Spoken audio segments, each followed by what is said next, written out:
ரட்சிக்கப்படுவதற்கு நான் என்ன செய்ய வேண்டும் என்று சொல்லி ஒரு சிறைச்சாலையிலே பவுலையும் சீலாவையும் பாதுகாப்பதற்காக பொறுப்பில் இருந்த ஒரு சிறைச்சாலைக்காரன் அங்கிருந்த ஊழியக்காரரை பவுலையும் சீலாவையும் பார்த்து அவர் தாழ விழுந்து கேட்கிறார், ஆண்டவரே, ரட்சிக்கப்படுவதற்கு நான் என்ன செய்ய வேண்டும்? அவர் சொன்ன பதில் என்ன தெரியுமா?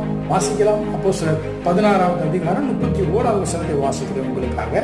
கர்த்தராகிய இயேசு கிறிஸ்துவை விசுவாசி, அப்பொழுது நீயும் உன் வீட்டாரும் ரட்சிக்கப்படுவீர்கள்.